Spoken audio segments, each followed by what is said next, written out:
Welcome back to Probably Unlimited Games. And it's week 21, baby! Not a huge milestone, but it feels good anyway. So, this week, Matt's been doing a bunch of work on complex material systems that I don't really even understand. I, on the other hand, did not build a house, nor did I start any Blender coursework.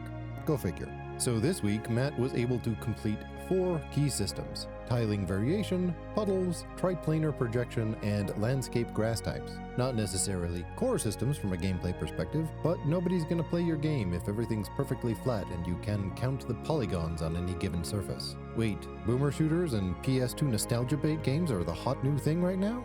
Fuck! Matt added tiling variation to the landscape material so it doesn't look repetitive. This is one of those things that you don't notice when it's done right, but immediately looks wrong when textures are obviously repeating in a grid pattern. He also added puddles. The landscape can now have wet spots that look like water pooling in low areas.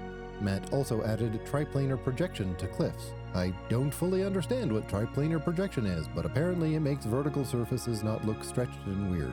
Cliffs now look like cliffs instead of muddy smears. He got the landscape grass types working, which means grass can spawn automatically based on the terrain layer instead of having to manually place everything. This is a huge time saver for a team of 1 programmer and 1 asshole who can't even get a digital house built in a week. Matt's been feeling kind of demoralized about progress lately, but in reality, he's been not only handling 90% of the workload while I do things like vision and ideas, but he's also implementing complex material sheeter features and automated terrain systems. This is Unreal Engine work that a lot of people can bounce right off of. From my perspective, as the guy who builds houses and does story stuff, what he's doing looks a little bit like wizardry.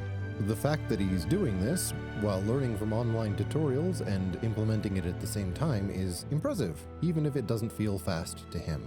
Progress is progress, even when it feels slow, and I am very grateful to him for handling so much programming work while I'm sitting on my ass doing day job stuff. Steve and not Steve now have puddles to T-pose near. They wonder why it isn't snow. They wonder if they will get any festive Christmas hats to wear. They wonder if Santa will come to visit. They wonder many things for men made of bits of code, unimplemented logic, and polygons so fine the eye can't see them. But they wonder nonetheless. Anyway, Merry Christmas. Like and subscribe, it really does help.